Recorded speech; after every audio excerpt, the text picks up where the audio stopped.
Class study YouTube channel में आपका स्वागत है। तो आज उत्तराखंड पुलिस आरक्षी फायरमैन परीक्षा 2022 का प्रीवियस कर पेपर हम करा रहे हैं। इससे पहले हमने 2010 का प्रीवियस कर पेपर कराया था और आगे ही इसी सीरीज़ को हम आगे कंटिन्यू करते रहेंगे। और जो भी सीरीज़ को फॉलो करता है या देखता है उनके लिए थोड़ा सा भी कुछ अगर उनसे उनको लाभ मिले तो हमें कमेंट में अपना स्कोर ज़रूर बता दीजिए, क्योंकि जिससे हमें थोड़ा सा मोटिवेशन मिलता है आगे काम करने के लिए। तो आज का हमारा पहला क्वेश्चन क्या है? आज का पहला क्वेश्चन है, स्वराज मेरा जन्मसिद्ध अधिकार है, यह किसने किया था? तो स्वराज मेरा जन्मसिद्ध अधिकार है, इसका आंसर क्या है? लाला लाजपत राय, लोकमान्य तिलक, महात्मा गांधी या रविन्द्रनाथ टैगोर। तो स्वराज मेरा जन्मसिद्ध अधिकार है, यह दिया था लोकमान्य तिलक ने दिया था।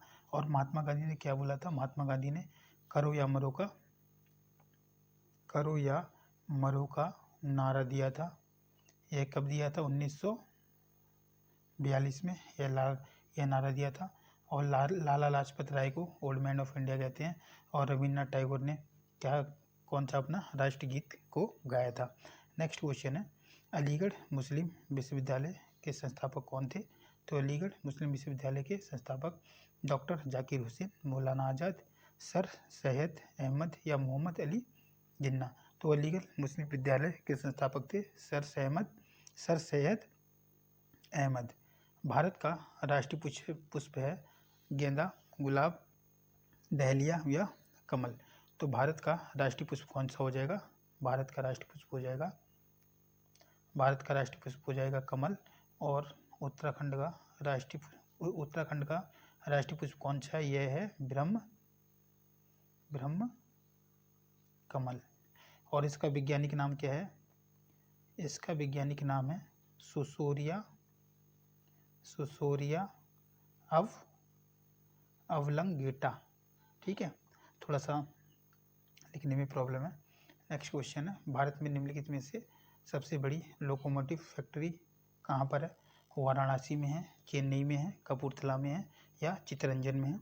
तो भारत में सबसे बड़ी लोकोमोटिव फैक्ट्री है, यह है चित्तरंजन में।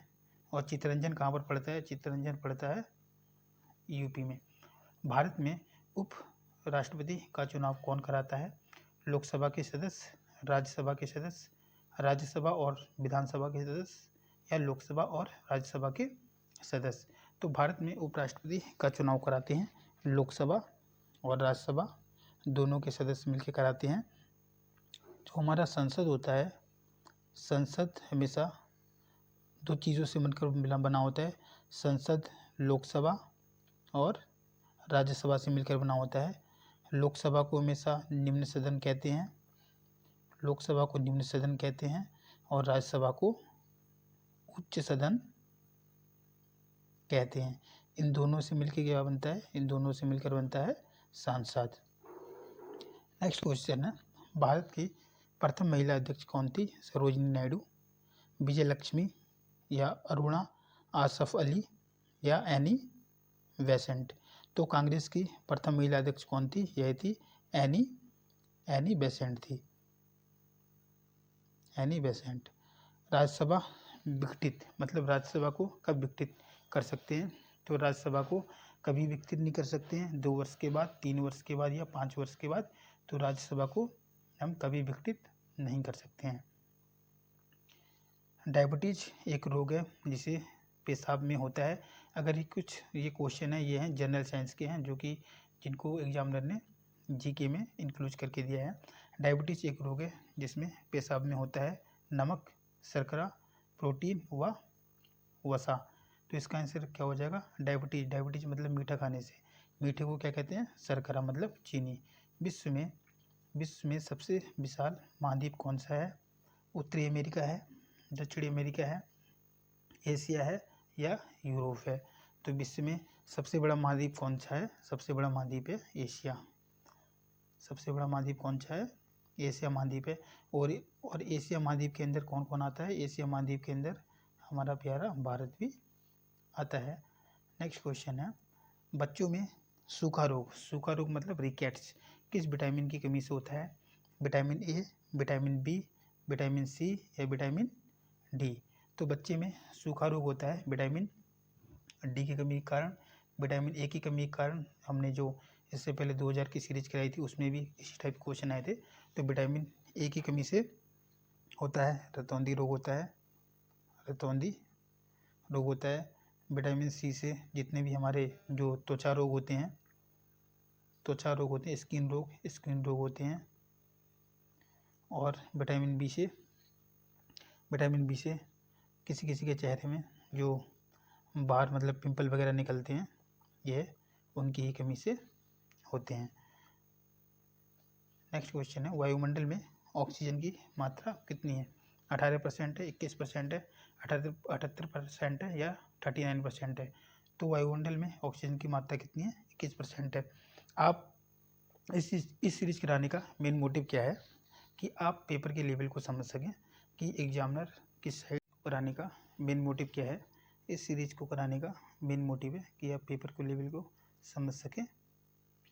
और इससे पहले के जितने भी हमारे प्लेलिस्ट में जो हमने उत्तराखंड जीके वगैरह क्वेश्चन कराए हैं उनको आप जरूर फॉलो करें।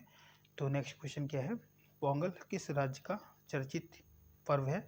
तो तमिलनाडु का है, केरल का है, कर्नाटक का है या आंध्र प्रदेश का है? तो पोंगल केरल का एक पर्व है। राज्य के दबाव को मापने का यंत्र वायुमंडल के दबाव को मापने का ये यंत्र क्या है? थर्मामीटर है, लैक्टोमीटर है, बैरोमीटर है या हाइड्रोमीटर है?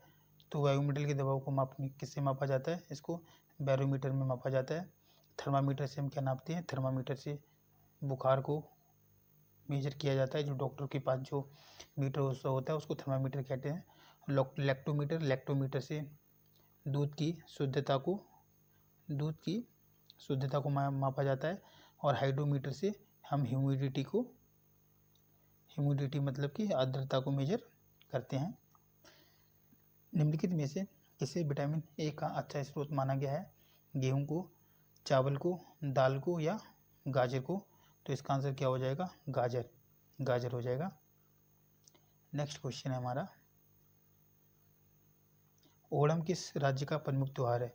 देखो इससे पहले ही इस क्वेश्चन के बारे में यहाँ पर पूछा गया था कि पोंगल किस राज्य का चर्चित पर्व है। लेकिन 15वें ही क्वेश्चन में सेम इसी को थोड़ी सी इसकी लैंग्वेज चेंज करने के बाद इसी क्वेश्चन को यहाँ पर दे दिया गया। इससे आप पेपर के लेवल को समझ सकते हैं कि पेपर उस टाइम कैसा बन रहा होगा। आगे की सीरीज से हमें और पता चल जाएगा कि ओणम किस राज्य का प्रमुख त्यौहार है। तो भी मैंने बताया था किस राज्य का प्रमुख त्यौहार है, केरल का है। विश्वनाथ आनंद किस खेल से संबंधित हैं? बैडमिंटन से, टेनिस से, गोल्फ से या शतरंज से? तो विश्वनाथ आनंद हैं शतरंज से रिलेटेड है। और ये कहाँ के रहने वाले हैं? ये देहरादून मतलब कि उत्तराखंड के रहने वाले हैं। अभिज्ञान शकुंतलम किसकी रचना थी? तुलसीदास की, कालिदास की, वेदव्यास की व वाल्मीकि की? तो अभिज्ञान शकुंतलम किसकी रचना है? यह है कालिदास की। प्रधानमंत्री बनने की न्यूनतम आयु कितनी है? 21 वर्ष, 25 वर्ष, 30 वर्ष या 35 वर्ष? तो प्रधानमंत्री बनने की न्यूनतम आयु कितनी है? 25 वर्ष है। और प्रधानमंत्री जितने भी हमारे सांसद होते हैं, सांसद का जिनको वो अपना दल का नेता चुनते हैं वही क्या बनता है? प्रधानमंत्री बनता है। अगर पेपर में कभी ऐसा क्वेश्चन पूछा जाए कि सांसद बनने की न्यूनतम आयु कितनी है, तो सांसद बनने की न्यूनतम आयु कितनी है? 25 ईयर्स है। और गांव का प्रधान बनने की न्यूनतम आयु कितनी है? ये कितनी है? 21 वर्ष है। ये सब आप याद रखना, ये पेपर में पूछे जाते हैं। और राष्ट्रपति बनने की न्यूनतम आयु कितनी है? राष्ट्रपति बनने की न्यूनतम आयु है 35 वर्ष है। एक ही व्यक्ति को कितनी बार भारत का राष्ट्रपति चुना जा सकता है? केवल एक बार, कई बार, 2 बार या 3 बार? तो इसका आंसर क्या हो जाएगा? इसका आंसर हो जाएगा कई बार हो जाएगा। और अभी तक सबसे लंबी उम्र में सबसे ज़्यादा अवधि तक राष्ट्रपति बनने वाले कौन है? डॉक्टर राजेंद्र प्रसाद, जो कि सबसे लंबे समय तक राष्ट्रपति बने हुए हैं। कौन सा ग्रह सूर्य के सबसे निकट है? बुध, बृहस्पति, पृथ्वी या प्लूटो? तो शुक्र के सबसे नज़दीक ग्रह कौन सा है? यह है बुध हो जाएगा। कौन सा ग्रह हो जाएगा? बुध हो जाएगा। बुध, ये सीरीज है बुध, शुक्र, यहाँ पर क्या है? पृथ्वी। तो अगर कभी पेपर में कुछ पूछा जाता है कि पृथ्वी की जुड़वा बहन कौन सी है, पृथ्वी की जुड़वा बहन कौन सी है? शुक्र है। निम्नलिखित बैंकों में से कौन सा बैंकों को बैंक है? भारतीय state bank, Punjab national bank, central bank of India या भारतीय रिजर्व बैंक? यही क्वेश्चन अक्सर पेपर में आता है। तो इसका आंसर हम क्या लगा देते हैं? इसका आंसर हम लगा देते हैं भारतीय रिजर्व बैंक, लेकिन ये आंसर गलत है। इसका आंसर क्या हो जाएगा? भारतीय स्टेट बैंक, क्योंकि पूरे भारत में सबसे ज़्यादा जो शाखाएं हैं वो किसकी हैं? SBI की शाखाएं हैं। भारतीय रेलवे की बड़ी लाइन ब्रॉड गेज में पटरियों के बीच की दूरी कितनी होती है? तो बड़ी लाइनों में जो पटरियों की बीच की दूरी होती है 1.676 मीटर। और उसके बाद जो मीडियम गेज होता है, जो मीडियम गेज होता है, उसकी बीच की दूरी कितनी होती है? 1.423। लेकिन आज के टाइम में टोटल ब्रॉड लाइन ही बन रही है। वह कौन सा एकमात्र भारतीय था जो संयुक्त राष्ट्र महासभा का अध्यक्ष बना? श्रीमती विजयलक्ष्मी पंडित, बी के कृष्ण मेनन, जवाहरलाल नेहरू या गोपाल स्वामी अय्यर? तो वे कौन से थे? वे थे श्रीमती विजयलक्ष्मी पंडित। भारत के राष्ट्रपति अपने पद से त्याग पत्र किसे लिखकर दे सकते हैं? उपराष्ट्रपति को, उच्च न्यायालय के प्रधान न्यायाधीश को, भारत के प्रधानमंत्री को या लोकसभा के अध्यक्ष को? तो भारत के राष्ट्रपति अपना त्याग पत्र देते हैं, यह देते हैं हमेशा किसको? यह देते हैं उपराष्ट्रपति को देते हैं। अगर उपराष्ट्रपति उस समय नहीं होगा तो जो सुप्रीम कोर्ट के सबसे बड़े जज होंगे उनको देंगे। ठीक है, ये काफ़ी कन्फ्यूजन क्वेश्चन है। मेनिंजाइटिस क्या है? मेनिंजाइटिस क्या है? एक पौधा है, एक रोग है, एक द्वीप है या एक प्रसिद्ध नगर है? तो मेनिंजाइटिस एक रोग है। इस रोग में क्या होता है? जो हमारा दिमाग होता है, दिमाग में भूलने की बीमारी हो जाती है। तो ये एक दिमाग की बीमारी है। कथकली किस प्रदेश का नृत्य है? उत्तर प्रदेश का, केरल का, तमिलनाडु का या आंध्र प्रदेश का? तो कथकली किस प्रदेश का नृत्य है? यह है केरल का। भारत का कौन सा राज्य चीनी का कटोरा कहलाता है? उत्तर प्रदेश, पश्चिम बंगाल, आंध्र प्रदेश या तमिलनाडु? तो इसका आंसर क्या हो जाएगा? चीनी का कटोरा कौन सा कहलाता है? ये कहलाता है उत्तर प्रदेश। 50 रुपये के नोट पर हस्ताक्षर कौन करता है? राष्ट्रपति, प्रधानमंत्री, गवर्नर, रिजर्व बैंक, मतलब ये रिजर्व बैंक के गवर्नर या वित्त सचिव? तो 50 रुपये के नोट पर हस्ताक्षर कौन करता है? इसमें करता है जो अपने RBI के गवर्नर हैं, वही इसमें क्या करते हैं? अपने सिग्नेचर करते हैं। जो हमारे सिक्के, जो जितने भी हमारे सिक्के होते हैं, सिक्के जारी करने का काम किसका होता है? वित्त मंत्रालय का होता है। वित्त मंत्रालय का होता है। भारतीय संविधान किस तिथि से लागू हुआ था? 30 जनवरी 1948, 26 नवंबर 1949, 26 जनवरी 1950 या 26 अप्रैल 1950? तो भारतीय संविधान की तिथि है 26 जनवरी 1950। जापान की करेंसी क्या है? येन है, डॉलर है, पौंड है या लीरा है? तो जापान की करेंसी है येन। और डॉलर किसकी है? ये है यूएसए की है। बैंकॉक किस देश की राजधानी है? भूटान की, म्यांमार की, थाईलैंड की या मलेशिया की? तो बैंकॉक किसकी राजधानी है? थाईलैंड की राजधानी है। अब हमारे कुछ क्वेश्चन, इसमें कुछ क्वेश्चन रीजनिंग के भी हैं। तो अगर किसी को रीजनिंग नहीं आती हो तो थोड़ा समझने की कोशिश करना कि निम्नलिखित श्रृंखला में से स्थित स्थान पर क्या आएगा? तो जैसे HKNQTWZCF, तो इसके लिए बेसिक से मैं आपको बताने की कोशिश कर रहा हूँ, फिर कुछ दिनों के बाद हम क्लास भी चलाएंगे। अब इसमें आपकी जितने भी ये लेटर हैं उनकी आपको उनकी जो मेन कि कौन सा अक्षर कौन से सीरीज में आता है, कौन से नंबर पे आता है, ये आपको पता होना चाहिए। तो एच आता है 8 में, के आता है 12 में, एन आता है 14 में, क्यू आता है 16 में, टी आता है 20 में, डब्ल्यू आता है 23 में, जेड आता है 26 में, और सी आता है 3 में, एफ आता है 6 में। अब देखो इस सीरीज को हमने लेटर के फॉर्म में यहाँ पर लिख लिया है। तो इसी हिसाब से हम चलेंगे। 8 4 12 और 12, सॉरी यहाँ पर क्या आएगा, ये मैंने गलत लिख दिया है, 13 14। तो 12 देखो HIJ K 2 का गैप है, KLMN 3 का गैप है, OPQRST TUVW मतलब यहाँ पर 2 का गैप है, यहाँ पर 3 का गैप है। फिर WXYZ ZABCCDEF, तो F के बाद क्या आएगा, FIJK KLM और MN। तो इसका आंसर ये हो जाएगा। इसको हम अच्छी तरह से आपको समझाएंगे, यहाँ पर थोड़ी सी प्रॉब्लम हो रही है। नेक्स्ट क्वेश्चन है कि मिसाइल मैन ऑफ इंडिया किसे कहा जाता है। देखो यही सेम क्वेश्चन जिसने इससे पहले 2010 का प्रीवियस का पेपर नहीं किया है, सेम टू सेम यही क्वेश्चन उसमें भी आया था कि मिसाइल मैन ऑफ इंडिया किसे कहा जाता है।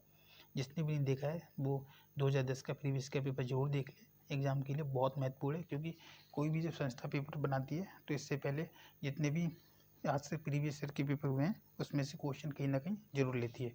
तो इस क्वेश्चन को आप जरूर देख लेना। मिसाइल मैन ऑफ इंडिया किसे कहा जाता है, डॉक्टर APJ अब्दुल कलाम को निम्नलिखित शब्दकोश के क्रम में विभेदित किया जाए तो अंत में कौन सा शब्द आएगा। और पेपरों में रीजनिंग के क्वेश्चन होते हैं, मल्टीपल क्वेश्चन होते हैं, कहीं पर भी कोई भी क्वेश्चन घुसा सकते हैं। तो यह भी रीजनिंग का क्वेश्चन है। इसमें भी क्या देखना है कि क्रम में व्यवस्थित किया जाए तो अंत में कौन सा शब्द आएगा। अब देखो अगर इसको क्रम में व्यवस्थित करेंगे तो ABCD के द्वारा आप देख लीजिए कि किस हिसाब से क्वेश्चन होगा। जैसे IDIUBECIB और IDIABLE IDIUBLE IDIGIBLE। इस क्वेश्चन पूछा क्या गया कि शब्द को उसके क्रम में व्यवस्थित किया जाए तो अंत में कौन सा शब्द आएगा। अब IDD आई चारों में है, हम एलिमिनेट करेंगे। फिर यहाँ पर U है, यहाँ पर A है, यहाँ पर U है, यहाँ पर I है। तो ये तो होगा नहीं क्योंकि उसने पूछा सबसे अंत में कौन सा लेटर आएगा। जो अपना C नंबर का है वो तो गलत हो गया। फिर इसके बाद B देखते हैं B जो इसमें I भी ये भी गलत हो गया क्योंकि I U से पहले आ जाएगा। अब A और B बचे U B, तो सबसे लास्ट में कौन सा आएगा, सबसे लास्ट में अपना लेटर आएगा, कौन नंबर का लेटर आएगा। ठीक है, इसको हम आपको अच्छे से बताएंगे जब इस रीजनिंग सीरीज चलाएंगे। तो भारत में उपराष्ट्रपति किस सदन का पदेन सभापति होता है, लोकसभा का, समस्त राज्य विधानमंडल का, या राज्यसभा का, या उपरोक्त में से सभी। तो भारत में उपराष्ट्रपति किस सदन का पदेन सभापति होता है, यह होता है राज्यसभा का। और राज्यसभा कभी क्या नहीं होती है, विघटित नहीं होती है। उत्तराखंड राज्य के जिले में राष्ट्रीय रक्षा अकादमी स्थित है, पौड़ी, देहरादून, पिथौरागढ़ या नैनीताल। तो राष्ट्रीय रक्षा अकादमी कहाँ पर स्थित है, है देहरादून में। वृंदावन उपवन कहाँ पर स्थित है, तो वृंदावन उपवन स्थित है मथुरा में, मैसूर में, चंडीगढ़ में या हरिद्वार में। तो ये कहाँ पर स्थित है, मैसूर में स्थित है। यदि एक दर्पण में देखने से पता चलता है कि घड़ी में उस समय 9:30 हुए हैं, यदि घड़ी में वास्तविक समय क्या होगा। देखो अब इस क्वेश्चन के करने के कई सारे मेथड हैं। अगर आप बेसिक से करेंगे तो बेसिक से क्या है कि आपको एक घड़ी बना लेना है, ये तो बेसिक है। पहले मैं बेसिक समझने की कोशिश कर रहा हूँ। यहाँ 12 हो गया, 6 हो गया, या 3 हो गया, या 9 हो गया, 1 या 2 3 4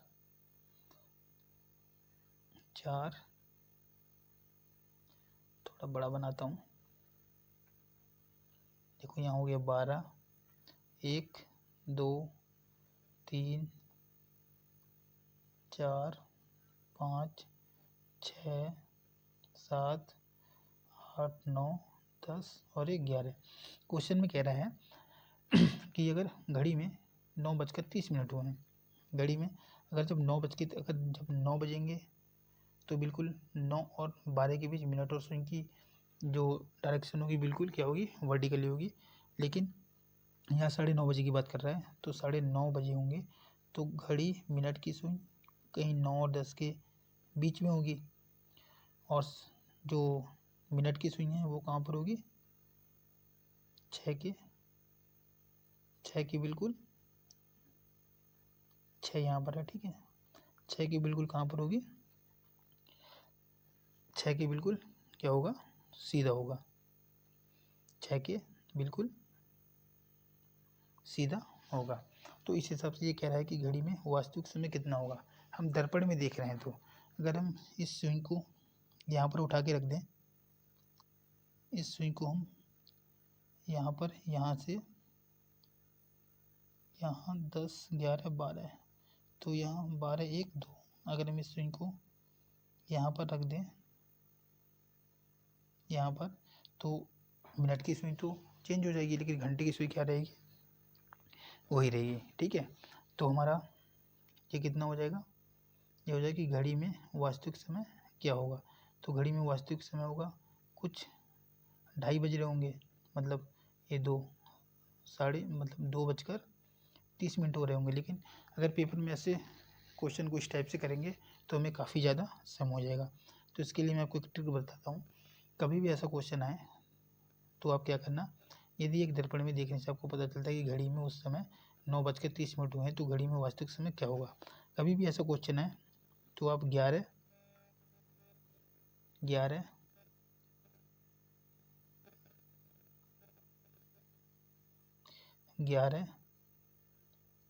60 में से जो भी आपको दिया है उसको हमेशा माइनस कर दीजिए, आपका आंसर आ जाएगा, ठीक है। 0 में से 0, 6 में से 3 गया 3, और 11 में से 9 गया 2, ठीक है। 2:30 सीधा डायरेक्ट आंसर आ गया। अब सोचेंगे ये कैसे करके आ गया। जब हम रीजनिंग की सीरीज चलाएंगे तो उस समय हम इसके बारे में बताएंगे। तो आज केवल हमने 50 क्वेश्चन लिए हैं, कुछ क्वेश्चन हमें मिल नहीं पाए। तो अगर आपको हमारी वीडियो अच्छी लगे तो अपने दोस्तों के साथ शेयर, सब्सक्राइब एंड लाइक करना, और ज़रूर जितने भी आपके नंबर हैं कमेंट में ज़रूर बताना। आपके कमेंट करने से हमको मोटिवेशन मिलता है। और जिसने भी इससे पहले की वीडियो हमारी नहीं देखी है प्रीवियस ईयर की, खासकर में जो ये सीरीज चल रही है प्रीवियस ईयर के पेपर की, ये आपके लिए बहुत इंपॉर्टेंट है, इसको आप ज़रूर देखना। Thank you.